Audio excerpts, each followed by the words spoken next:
जय श्रीमन नारायण। स्वागत है दोस्तों आप सभी का आपके चैनल जी जायसवाल यूट्यूब स्टोरी में। दोस्तों आज हम सुनेंगे श्रीमद् भागवत महापुराण कथा तृतीय स्कंद का सप्तमविंश अध्याय। आज के वीडियो में हम जानेंगे प्रकृति पुरुष के विवेक से मोक्ष प्राप्ति का वर्णन। श्री भगवान कहते हैं, माता जी, जिस तरह जल में प्रतिबिंब सूर्य के साथ जल में शीतलता, चंचलता आदि गुणों का संबंध नहीं होता, उसी प्रकार प्रकृति के कार्य शरीर में स्थित रहने पर भी आत्मा वास्तव में उसके सुख दुख आदि धर्मों से लिप्त नहीं होता, क्योंकि वह स्वभाव से निर्विकार, अकर्ता और निर्गुण है। किंतु जब वही प्राकृतिक गुणों से अपना संबंध स्थापित कर लेता है, तब अहंकार से मोहित होकर मैं करता हूँ ऐसा मानने लगता है। उसका अभिमान के कारण वह देह के संसर्ग से किए हुए पुण्य पाप रूप कर्मों के दोष से अपनी स्वाधीनता और शांति खो बैठता है तथा उत्तम, मध्यम और नीच योनियों में उत्पन्न होकर संसार चक्र में घूमता रहता है।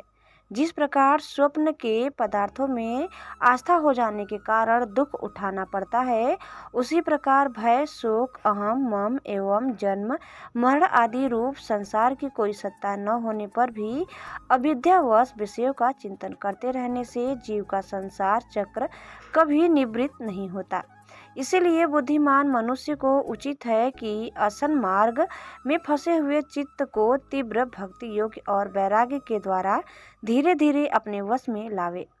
यम आदि योग साधनों के द्वारा श्रद्धापूर्वक अभ्यास चित्त को बारंबार एकाग्र करते हुए मुझ में सच्चा भाव रखने, मेरी कथा श्रवण करने, समस्त प्राणियों में समभाव रखने, किसी से बैर न करने, आसक्ति के त्याग, ब्रह्मचर्य, मौन व्रत और बलिष्ठ स्वधर्म से जिसे ऐसी स्थिति प्राप्त हो गई है कि प्रारब्ध के अनुसार जो कुछ मिल जाता है उसी में संतुष्ट रहता है, परिमित भोजन करता है, सदा एकांत में रहता है, शांत स्वभाव है, सबका मित्र है, दयालु और धैर्यवान, प्रकृति और पुरुष के वास्तविक स्वरूप के अनुभव से प्राप्त हुए तत्व ज्ञान के कारण स्त्री पुत्र आदि संबंधियों के सहित इस देह में मैं मेरेपन का मिथ्या अभिनिवेश नहीं करता, बुद्धि की जागृदादि अवस्थाओं से भी अलग हो गया है तथा परमात्मा के सिवा और कोई वस्तु नहीं दिखता। वह आत्मदर्शी मुनि नेत्रों से सूर्य को देखने की भांति अपने शुद्ध अंतःकरण द्वारा परमात्मा का साक्षात्कार कर उस अद्वितीय ब्रह्म पद को प्राप्त हो जाता है, जो देह आदि संपूर्ण उपाधियों से पृथक अहंकार आदि मिथ्या वस्तुओं में सत्य रूप से भासने वाला जगत कारण भूता प्रकृति का अधिष्ठान महद आदि कार्य वर्ग का प्रकाशक और कार्य कारण रूप संपूर्ण पदार्थों में व्याप्त है। जिस प्रकार जल में पड़ा हुआ सूर्य का प्रतिबिंब दीवार पर पड़े हुए अपने आभास के संबंध से देखा जाता है और जल में दिखने वाले प्रतिबिंब से आकाश आदि स्थित सूर्य का ज्ञान होता है, उसी प्रकार वैकारिक आदि भेद से तीन प्रकार का अहंकार देह, इंद्रिय और मन में स्थित अपने प्रतिबिंबों से लक्षित होता है और फिर सत परमात्मा के प्रतिबिंब युक्त उस अहंकार के द्वारा सत्य ज्ञान स्वरूप परमात्मा का दर्शन होता है,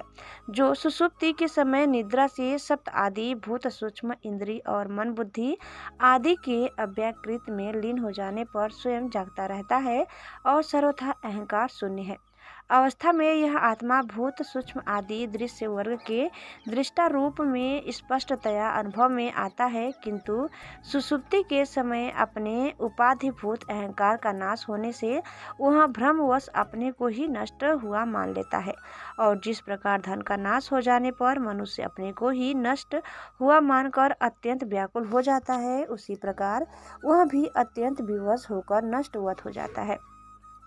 माता जी, इन सब बातों का मनन करके विवेकी पुरुष अपने आत्मा का अनुभव कर लेता है, जो अहंकार के सहित संपूर्ण तत्वों का अधिष्ठान और प्रकाशक है।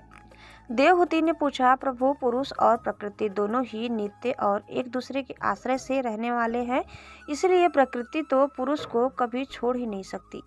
ब्राह्मण, जिस प्रकार गंध और पृथ्वी तथा रस और जल की पृथक पृथक स्थिति नहीं हो सकती, उसी प्रकार पुरुष और प्रकृति भी एक दूसरे को छोड़कर नहीं जा सकते। अतः जिनके आश्रय से अकर्ता पुरुष को यह कर्म बंधन प्राप्त हुआ है, उन प्रकृति के गुणे के रहते हुए उसे कैवल्य कैसे प्राप्त होगा? यदि तथ्यों का विचार करने से कभी यह संसार बंधन का तीव्र भय निवृत्त भी हो जाए, तो भी उसके निमित्त भूत प्रकृति गुणों का अभाव न होने से वह भय फिर उपस्थित हो सकता है।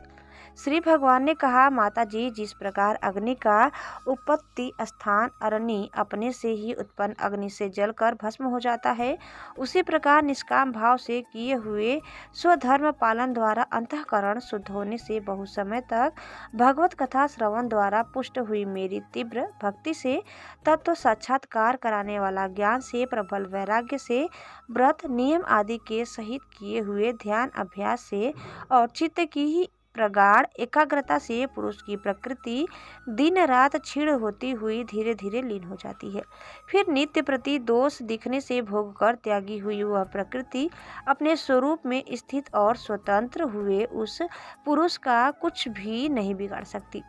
जैसे सोए हुए पुरुष को स्वप्न में कितने ही अनर्थों का अनुभव करना पड़ता है, किंतु जग पड़ने पर उसे उन स्वप्न के अनुभवों से किसी प्रकार का मोह नहीं होता, उसी प्रकार जिसे तत्व ज्ञान हो गया है और जो निरंतर मुझ में ही मन लगाए रहता है, उस आत्माराम मुनि का प्रकृति कुछ भी बिगाड़ नहीं सकती।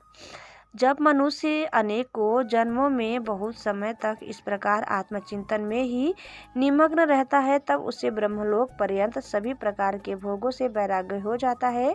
मेरा वह धैर्यवान भक्त मेरी ही महती कृपा से तत्वज्ञान प्राप्त करके आत्म अनुभव के द्वारा संसार सारे संशयों से मुक्त हो जाता है और फिर लिंग देह का नाश होने पर एकमात्र मेरे ही आश्रित अपने स्वरूप भूत कैवल्य संज्ञक मंगलमय पद को सहज में ही प्राप्त कर लेता है और जहाँ पहुँचने पर योगी फिर लौटकर नहीं आता।